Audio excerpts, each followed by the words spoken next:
Yesterday, Wes Streeting cast a direct challenge to Nigel Farage. It's something interesting because Farage's party has what, four MPs? That's absurd. And this is Labour's clearest attempt yet to confront Reform UK, and not just tactically but ideologically. And speaking at the Fabian Society, Wes Streeting, I like Wes Streeting. I don't share his views, but I like Wes Streeting. He's somebody who seems to me to be decisive and gets things done. And he's delivered a withering criticism of Farage's worldview, labelling it miserabilist and declinist, a philosophy that, in his words, assumes that what was possible in the 20th century is now unattainable in the 21st century. It is, Streeting argues, a poverty of ambition for Britain. And for the first time, a senior Labour minister draws a clear red line. This is not merely a contest of polling or policy, but a principle and political imagination. Well, it's taken some time, but it's the right thing to be doing. The core of Streeting's criticism lies in Farage's ambiguous relationship with the NHS, he says. And while Reform UK claims healthcare should remain free at the point of delivery, Farage's own past remarks tell a different story, praising the French model, which relies heavily on insurance, and previously advocating for a re-examination of NHS funding altogether. Streeting seized upon this inconsistency, accusing Farage of wanting to cement a two-tier system, one in which those who can pay thrive and those who cannot wait.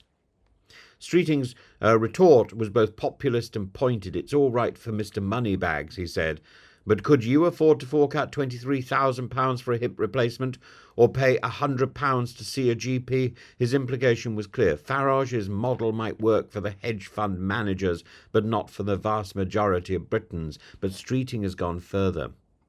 This is not simply about defending the NHS's founding principles. It's about reclaiming the political narrative from those who would exploit cynicism.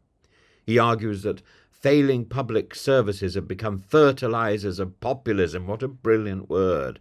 They breed disillusion, they hollow out hope, and they create space for the likes of Farage to pose as insurgents against a broken system. Yet Streeting insists delivery isn't enough. He's called for a battle of ideas, a head-on confrontation with right-wing populism. And crucially, he doesn't merely accuse Farage of economic cruelty or political vagueness, but of achieving the inevitability of decline. The contrast is deliberate and rhetorical, where Farage preaches retreat, Streeting preaches renewal, where Farage is fundamentally a defeatist vision of Britain's future. Streeting insists on reform and recovery, particularly in the NHS, which he now casts as the litmus test for progressive government. He highlights that 150 patients have come off waiting lists in the last 4 months, and he's pledged to cut 18-month waiting lists to 18 weeks. That's not just an NHS target, he's argued. It's an act of resistance against the status quo of managed decline. And yet, of course, the whole point is he's a figurehead for the NHS and for NHS England. He's manipulated by unseen forces.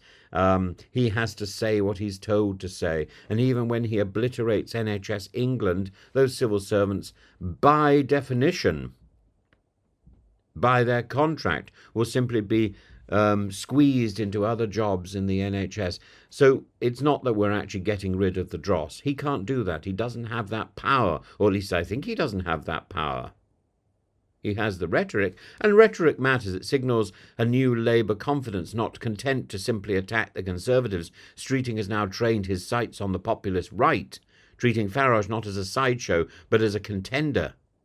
And I think he's right to ignore Badenoch. She's not important anymore.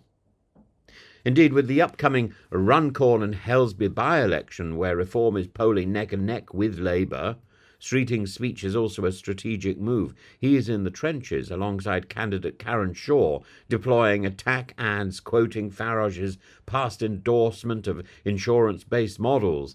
That's this isn't abstract idealism, it's boot on the ground politics.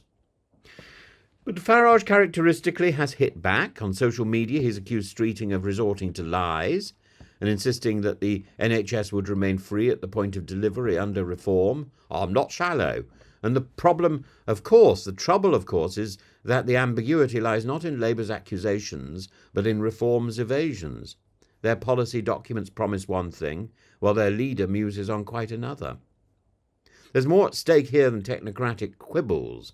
This is a philosophical contest about the kind of society Britain aspires to be, and Streeting's rebuttal of Farage's healthcare musings are only part of it. He also addresses Farage's recent comments about men sacrificing family life for business success and the supposed feminisation of young boys. Streeting was firm. The crisis in male confidence is real, but the answer is not macho nostalgia.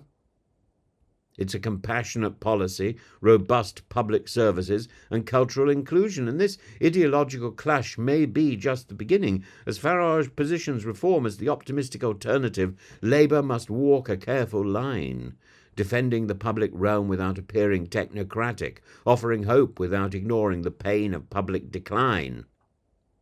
Streeting's role in this is crucial. He's widely seen as a future leadership contender, and this speech felt like a marker in the sand, not just for Labour's electoral strategy, but for its soul.